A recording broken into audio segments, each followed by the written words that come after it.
आदरणीय प्राचार्य महोदय, हमारे महाविद्यालय के पूर्व प्राचार्य आदरणीय पचौली जी,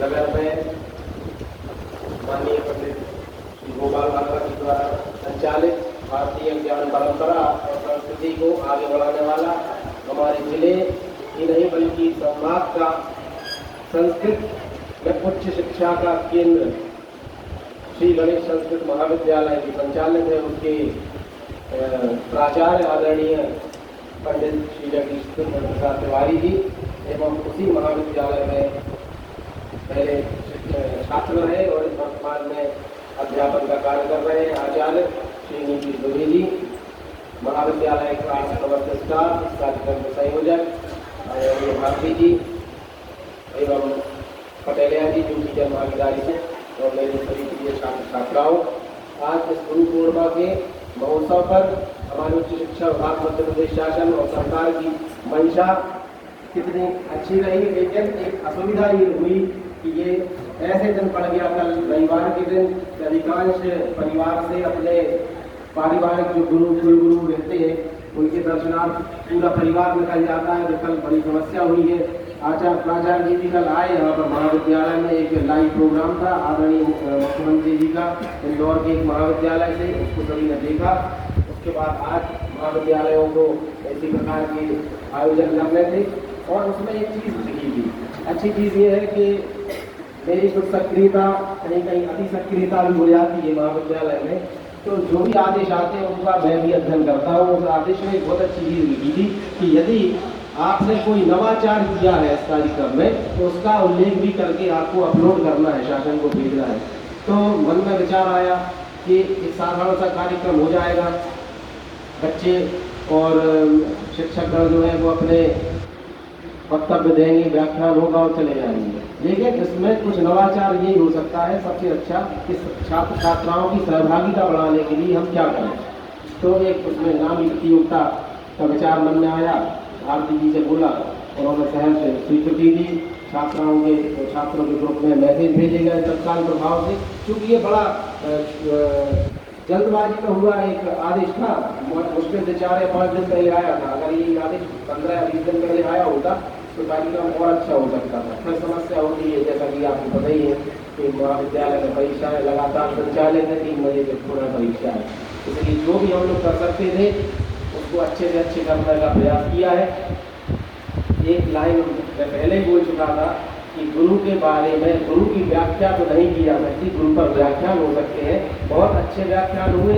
और जहाँ तक मुझे जानकारी है इस महाविद्यालय कैंपस के अंदर संस्कृत में पहली बार किसी ने व्याख्यान दिया होगा और ये मेरे कार्यकाल की उपलब्धि है, इसलिए मैं बहुत ही गौरवान्वित अनुभव कर रहा हूँ। आदरणीय प्राचार्य महोदय और पचौली जी, मेरा एक सौभाग्य ये रहा कि जिस महाविद्यालय के प्राचार्य वर्तमान में तिवारी जी है, उसी महाविद्यालय का मैं भी प्राचार्य रहा। मेरे कार्यकाल में वहाँ पर हमारी जो पाणिनी संस्कृत विश्वविद्यालय उज्जैन है, जहाँ से हमारा महाविद्यालय जो है संबद्ध है संस्कृत वाला, उसके कुलपति का आगमन हुआ।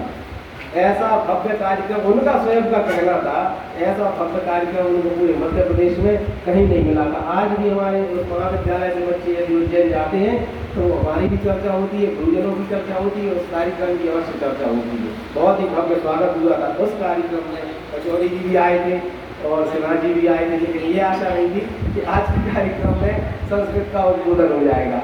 और आप सोचिए कि ये 15 दिन के विशेष कैंप, एक महीने के विशेष कैंप संस्कृत के संबोधन के या केंद्र करते हैं, ये पढ़ा भी रहे हैं, सीख भी रहे हैं। और आपको जिस भाषा को ये मान लिया गया कि ये तो केवल एक खास वर्ग की भाषा है, केवल इसका खास स्थानों पर उपयोग होता है, लेकिन ऐसा नहीं है और कठिन नहीं थी। अधिकांश लोगों को कुछ तो कम से कम समझ में आ रहा होगा, जो थोड़ा भी संस्कृत को जानते हैं उनको थोड़ा बहुत तो ऐसा तो नहीं था कि ऊपर से निकल रही है। ऐसे ही कोई भी विषय जो है, यदि आप उस पर लगातार चिंतन मनन थोड़ा सा अध्ययन करते हैं तो आप बहुत जल्दी उस चीज़ में सिद्धस्त हो सकते हैं।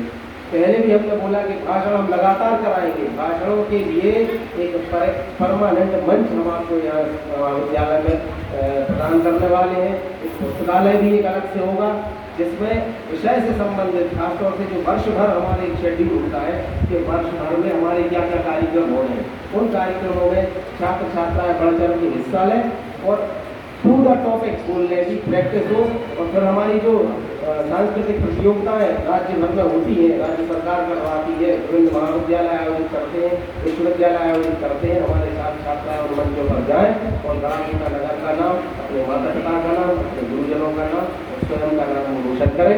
ऐसी तैयारी कराने में मेरा स्वयं का इंटरेस्ट रहेगा, रुचि रहेगी। आपको मेहनत करनी है। आप मेरा मोबाइल नंबर नोट करके रखिए और जब भी आपको इन विषयों पर खेल कूद में लाइब्रेरी से संबंधित काम हो, आपकी कक्षाएं ना लग रही हो व्यवस्थित तरीके से, कोई भी आपकी कक्षा में पठन पाठन में समस्या जा रही हो, बार बार इस मंच से मैं कहता हूँ, आज पर कह रहा हूँ, आप मुझसे संपर्क करिए। मेरे नंबर पूरे महाविद्यालय में जगह जगह लगे हुए हैं।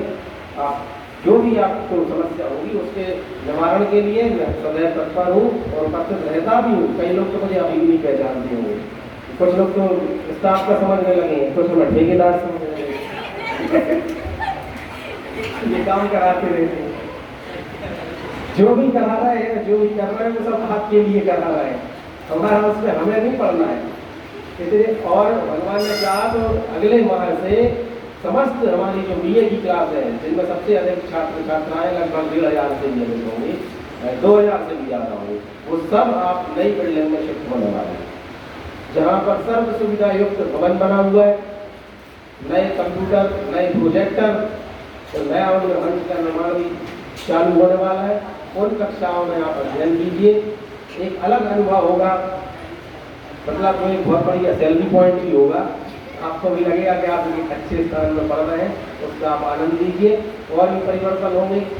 अब इस कार्यक्रम के बारे में 2-3 श्लोक हमें मिले गुरु गीता से, वो मैं आपको सुनाना चाहता हूँ कि न गुरोर्धिकम न गुरोर्धिकम न गुरोर्धिकम शिव शासनता शिव शासनता शिव शासनता शिव शासनता। इसका अर्थ है, क्या अर्थ है नीतीश भाई बताएंगे?